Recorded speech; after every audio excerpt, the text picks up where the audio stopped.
জানো ভাইয়া, আমি তোমাকে কত কত মিস করেছি। অনেকদিন স্বপ্নে দেখেছি তুমি আমার একটু ভালোবাসো না। আমার কথা তোমার মনেই থাকে না। আমি একদিন অনেক দূরে হারিয়ে যাব, তখন কাঁদলেও মিকে পাবে না, তখন মাইকে দেখে রেখো।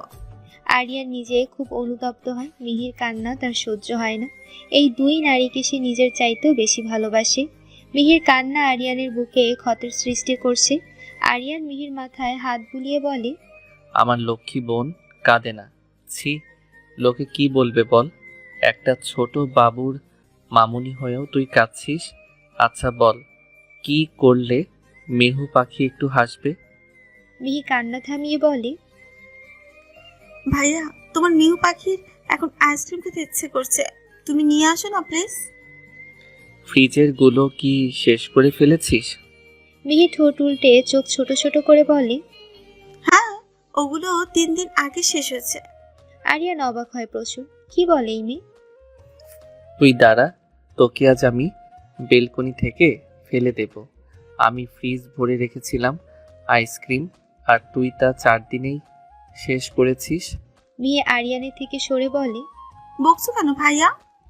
না, তোকে তো তুলে এইখান থেকে নিচে ফেলা উচিত। মিহি রেলিং ধরে নিচে তাকায়, তারপর শয়তানি হাসি দিয়ে বলে, এই একতল থেকে নিচে পড়লে নেহাত আমার হাত পাই ভাঙবে, তাতে তো ভালোই হবে। আমার হাত পা ভাঙলে সারাদিন তুমি আমার সেবা করবে, আর মাহির ডায়পারও চেঞ্জ করবে। আরিয়ান তীক্ষ্ণ নজর দিয়ে সব কথাগুলো শুনল, কিন্তু শেষের কথাটাই নিজেও হেসে দিল। বাহ মেহু, তোর মাথায় তো শয়তানি বুদ্ধি ভালোই আছে, কিন্তু মাঝে মাঝে গাধি গাধি বিহেভ করিস। মেহু, রুমে চল। মিহি এসে খাটের উপর পা ঝুলিয়ে বসে। আরিয়ান আচমকা মিহির পায়ের উপর মাথা রাখে। মিহি চমকে গেলেও আরিয়ানের মাথায় হাত বুলিয়ে দিতে থাকে। ভাইয়ার হয়তো মন খারাপ। আরিয়ান শান্ত গলায় বলে, আমি কি করব মেহু? ভাইয়ের এমন কথায় মিহি চমকায় ভীষণভাবে। ভাইয়া তো কখনোই এমন কথা বলতো না, আজ কি হলো? কি হয়েছে ভাই? মেহু, আমার কি একজনের জন্য সবাইকে ঘৃণা করা উচিত? আর আমি কেন নারীদের সহ্যই করতে পারি না? আমি তো কোনো মেয়েকেই বিশ্বাস করতে পারি না। আমার তো ওদের মন ভেঙে দিতেই ভালো লাগে, কিন্তু কেন জানি অনুতাপ হচ্ছে। আমি তো এমন ছিলাম না কখনোই। আমার চোখে হাজারো স্বপ্ন ছিল, তোদের নিয়ে একসাথে বাঁচার বুক ভরা আশা ছিল, কিন্তু উনি আমাদের গুড়িয়ে দিয়েছে। আমার সব স্বপ্ন আশা উনি নষ্ট করে দিয়েছে। আমি বাঁচতে চাই আমার স্বপ্ন নিয়ে, তোদের নিয়ে। মিহি ভাইয়ের প্রতিটা কথা মন দিয়ে শোনে, তারপর বলে, দেখো ভাইয়া, সবাই কি একরকম? তাহলে আমিও তো মেয়ে, আমার কি বিশ্বাস করা ভালোবাসে না? সবাই কিন্তু একরকম হয় না। আর ওই মহিলা যা করেছে তা কি সবাই করবে? উনি তো নিজের স্বার্থের লোভে এমন করেছে। কিন্তু তোমাকে আমি আগেও বারবার বলেছি, রিলেশন করলে একটাই করো, তাকে ভালোবেসে আঁকড়ে ধরো। কিন্তু তুমি তোমার ওই শয়তান বন্ধুগুলোর সাথে বাজি ধরে এসব করো। কি লাভ পাও ভাইয়া? কোনো এক সময় দেখবি কারো মায়ায় ভীষণভাবে আটকে যাবে, তখন ওই মেয়েগুলোর অভিশাপ লাগবে। অযথাই কারো মন ভাঙার ভালো কাজ নয়। ওরা তো আর তোমার কোনো ক্ষতি করেনি ভাইয়া, তাই বলছি কি যে বিয়ে করে নাও। তারপর একটা ভাবি পাবো আমি, আর তোমার স্বপ্নগুলো ফোকাস দাও, ইনশাআল্লাহ আমার ভাই পারবে। দুজনের কথোপকথনের বিচ্ছেদ ঘটায় ছোট মাহি। ঘুম থেকে উঠে পাশে আম্মুকে না দেখে সে কেঁদে দেয়। আরিয়ান ছোট মাহিকে কোলে নেয়। থেমে যায় তার কান্না। পিটপিট করে তাকায় মাহি। আধো আধো কণ্ঠে ডেকে ওঠে, মাম্মা। আরিয়ান হেসে দেয়। মিহিকে বলে, কিরে মেহু পাখি, মাহি পাখি দেখছি ডাকতে পারে, বললি না তো? তুমি তো আমাদের খোঁজই নাওনি। আরিয়ানের ফোনটা বেজে ওঠে। মাহিকে মিহির কাছে দিয়ে ফোন রিসিভ করে। ওপাশের কথা মাহি শোনেনি। আরিয়ান বলে, আচ্ছা স্যার, আমি আসছি। আরিয়ান কলটা কেটে মিহির দিকে তাকায়। মিহি মন খারাপ করে বলে, চলে যাবা ভাইয়া? হ্যাঁ রে বোন, যেতে ইচ্ছে করছে না, কিন্তু গুরুত্বপূর্ণ একটা কাজ পড়ে গেছে। আমি সময় পেলে বিকেলে আসবো, না হয় কালকে। তুই রাগ করিস না। আরিয়ান মিহিকে দুটো চুমু দিয়ে বেরিয়ে পড়ে। কল করেছে তার প্রডিউসার মানে আরাফার বাবা। আরিয়ানের মোটেও ইচ্ছে নেই ওই অহংকারী মেয়ের সামনে যাওয়ার, কিন্তু ভাগ্য সেখানেই টেনে নেয় বারবার। গন্তব্য আসতে সময় লাগেনি, বাইক ছুটিয়ে তাড়াতাড়ি চলে এসেছে। দরজায় কলিং বেল দিল আরিয়ান। আরাফা টিভি দেখছিল ড্রয়িং রুমে, সে একা, তাই অগত্যা নিজেরই গিয়ে দরজা খুলতে হলো। আরিয়ানকে দেখে মেজাজ খারাপ হয়ে গেল। এই ছেলে এত স্যাঁচরা কেন, বাসায় এসে গেছে। একে তো পিটিয়ে উগান্ডা পাঠানো উচিত। আরিয়ান আরাফার পাশ কাটিয়ে ডোন্ট কেয়ার ভাব নিয়ে বাড়িতে ঢুকে গেল। আরাফা সাহস দেখে অবাক হয়ে তাকিয়ে আছে। এই ছেলের এত সাহস এলো কই থেকে? আমার বাড়িতে আমি সামনে থাকা সত্ত্বেও না বলে ঢুকে পড়লো। আজ তোকে উচিত শিক্ষা দিব। আরিয়ান সোফায় বসে বসে ফোন টিপছে। আরাফা যেই কিছু বলতে যাবে তার আগেই তার বাবা এসে বলে, আরিয়ান এসে গেছে। আরিয়ান দাঁড়িয়ে পড়ে, কিউট একটা হাসি দিয়ে বলে, জি আঙ্কেল। কখন এলো? এই তো 2 মিনিট। আরাফার বাবা আরাফার দিকে গম্ভীর দৃষ্টিতে তাকায়। আরাফা বুঝে গেছে এই খবিশ লোকটাকে বাবাই ডেকেছে। আরাফার বাবা সৈকত সাহেব তাকে বলেন, আমি তোমাকে ডাকবো তো আরু, তা না করে এখানে দাঁড়িয়েছিলে। যাও, দুটো কফি দিতে বলো। বাবার থেকে হালকা ধমক খেয়ে আরাফার রাগে গা জ্বলছে। এই শয়তান ছেলেটার জন্য বাবা তাকে বকলো। আরাফা আরিয়ানের দিকে চোখ কটমট করে তাকায়। আরিয়ান কিউট একটা হাসি দেয় আবারও। আরাফার বাবা সোফায় বসতে বসতে বলেন, আরাফ দাঁড়িয়ে না থেকে সার্ভেন্টকে বলো কফি দিতে।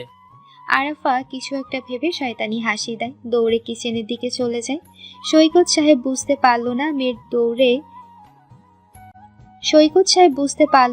দৌড় দেওয়ার কারণ। আজকালকার ছেলে মেয়েদের বোঝা বড় দায়। সৈকত সাহেব আরিয়ানের দিকে তাকায়, তারপর বলে, আরিয়ান, তুমি কি রাগ করেছো? আরিয়ান প্রশ্ন করে, কেন রাগ করব কেন? আপনি তো এমন কিছুই করেননি যার জন্য আমি রাগ করব। আসলে তোমার সব অ্যালবাম আমি রিলিজ করেছি, কিন্তু সেদিন আরাফের মায়ের মৃত্যুর বার্ষিকী ছিল, তো তাই আরাফকে তোমার কাজের জন্য পাঠিয়ে দিয়েছিলাম। আরাফ সব ঠিকঠাক করেছে কিনা তার জন্যই মনটা খচখচ করছে। আর তুমি রেগে আছো নাকি এই জন্য? আরিয়ান ঠোঁটে হাসি ঝুলিয়ে বলে, আপনি আমার বাবার মতো, আর বাবাদের উপরে সন্তানরা রাগ করে থাকতে পারে না। আর আপনার মেয়ে সবটা ভালোভাবেই হ্যান্ডেল করেছে, আমি তার কাজে সন্তুষ্ট। সৈকত সাহেব সোফায় হালান দিলেন, যেন বড় একটা বোঝা মাথা থেকে নেমে গেছে। তিনি এই অ্যালবামটা নিয়ে একটু চিহ্নিত ছিলেন। আরাফা 2 কাপ কফি করে নিয়ে আসে, হাসি হাসি মুখে একটা আরিয়ানের দিকে দেয় আর একটা তার বাবার দিকে রাখে। সৈকত সাহেব চোখ বন্ধ করে আছেন। আরাফা দৌড়ে ট্রেটা রেখে আসে, তারপর তার বাবাকে ডাকে। বাবাই কফি এনেছি।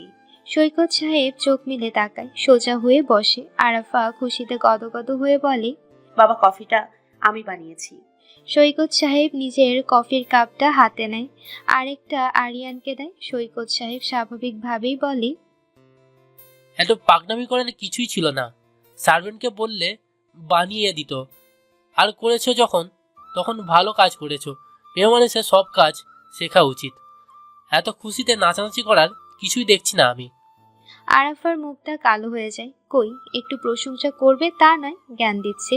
আরাফার অবস্থা দেখে আরিয়ানের প্রচুর হাসি পেলেও সে নিজেকে সামলে নিয়েছে। আরাফা তবুও খাম্বার মতো দাঁড়িয়ে আছে, সে মোক্ষম সময়টার জন্য অপেক্ষা করছে। আরিয়ান কাপে চুমুক দিয়ে চোখ বন্ধ করে। আরিয়ান প্রশংসা করে বলে, দারুণ টেস্ট হয়েছে কফিটার। আরিয়ান আরেকটা চুমুক দেয় কফিতে। আরাফার কিছুই বোধগম্য হলো না। আরিয়ান স্বাভাবিক কি করে? সে কি নাটকের মতো খারাপ খাবার খেয়েও ভালো বলার অভিনয় করছে? কিন্তু পাশ থেকে সৈকত সাহেব চেঁচিয়ে ওঠে, ছি আরাফ, এটা কি বানিয়েছো? অখাদ্য বানিয়েছো কেন?